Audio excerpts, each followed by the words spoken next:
আমাদের স্কুলের পিছনে যে রাস্তাটি, এই রাস্তাটি অত্যন্ত খারাপ, ভাঙা, এবং এই রাস্তাটি অত্যন্ত চিকন। আমরা স্কুলে আসার সময় অনেক সময় ব্যাগ নিয়ে অনেক সময় পা পিছলে পড়ে যাই, যার কারণে আমরা অনেক সময় বেগ পেতে হয়। অনেক সময় এই যে স্কুলে আসার সময় আসি, তারপরে স্কুলের বারান্দা থেকে চলে যেতে হয়, কারণ আমাদের বই পুস্তক সবকিছু বেঁচে যায়। এই রাস্তাটি নষ্ট। আমরা এখানে স্কুলে আসার সময় অনেক জীবনের ঝুঁকি নিয়ে আসি। বৃষ্টি হওয়ার ফলে অনেক কাদা জমে থাকে, তাই আমরা অনেক সময় স্কুলে আসার সময় স্লিপ কেটে পড়ে যাই। বৃষ্টি হলে আমাদের বিদ্যালয়ে আসতে খুবই কষ্ট হয়। আমাদের বিদ্যালয়ের রাস্তা ভাঙা, ফলে বৃষ্টি হলে আমাদের বিদ্যালয়ের রাস্তায় পানি জমে যায়।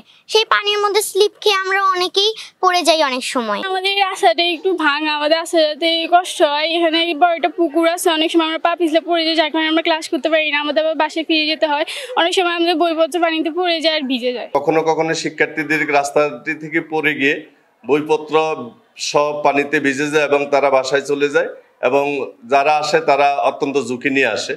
আমি সরকারের ঊর্ধ্বতন কর্তৃপক্ষের দৃষ্টি আকর্ষণ করে বলবো যে থানার পাশ দিয়ে যে রাস্তাটি আছে, সেই রাস্তাটির পুকুর দুনো পাশে পুকুর থাকায় রাস্তাটির উপরে শুধু স্ল্যাবটি দাঁড়িয়ে আছে, ভিতর থেকে কোনো মাটি নেই। সরকার যদি আন্তরিক হন বা সরকারের ঊর্ধ্বতন কর্তৃপক্ষের কাছে আমার দাবি থাকবে যে রাস্তাটি দ্রুত নির্মাণ করে দিলে শিক্ষার্থীরা অবাধে স্কুলে আসা যাওয়া করতে পারবে, নিশ্চিন্তে আসা যাওয়া করতে পারবে, এবং তারা ঝুঁকিমুক্ত হয়ে স্কুলে আসতে পারবে। তাই আমি রাস্তাটি সংস্কারের জন্য সরকারের ঊর্ধ্বতন কর্তৃপক্ষের দৃষ্টি কামনা করছি। তো আমার বিদ্যালয়ের সামনের যে সংযোগ সড়কটি, এটি খুব বেহাল দশা।